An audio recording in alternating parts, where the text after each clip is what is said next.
اور جیسے کہ سمینہ احمد نے مشکل کام کی بات کی تو دیار غیر میں اپنی زبان سے رشتہ جوڑے رکھنا بھی کوئی آسان کام نہیں۔ امریکی ریاست ورجینیا میں سوسائٹی آف اردو لٹریچر 5 برسوں سے قومی زبان کی ترویج میں مصروف ہے۔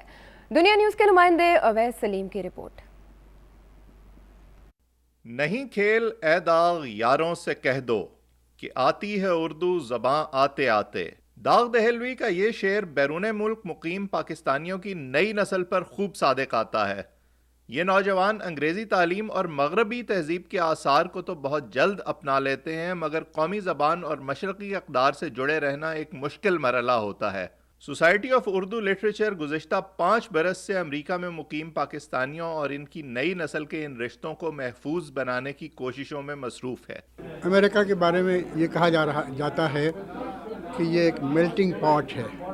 ہماری زبان کا جو ورثہ ہے اور ہماری جو اقدار ہیں وہ اس میلٹنگ پاٹ کا حصہ بنے اور اس کے ٹوٹل انگریڈینٹس میں وائٹل انگریڈینٹس کے طور پر شامل ہوں۔ اس موقع پر سعادت حسن منٹو کے ساتھ یادداشتوں پر مبنی ابو الحسن نغمی کی نئی کتاب کی رونمائی بھی کی گئی۔ مجھے بہت خوشی ہو رہی ہے جی کہ اردو زبان کے فروغ کے لیے جس طریقے سے امریکہ میں محنت کی جا رہی ہے، کوشش کی جا رہی ہے، اس سے ایک بڑی امید بنتی ہے کہ آنے والا وقت جو ہے بہت روشن ہے۔ ڈاکٹر ستیہ پال آنند، ڈاکٹر تقی آبدی اور دیگر مقررین نے سعادت حسن منٹو کے فن افسانہ نگاری پر روشنی ڈالی۔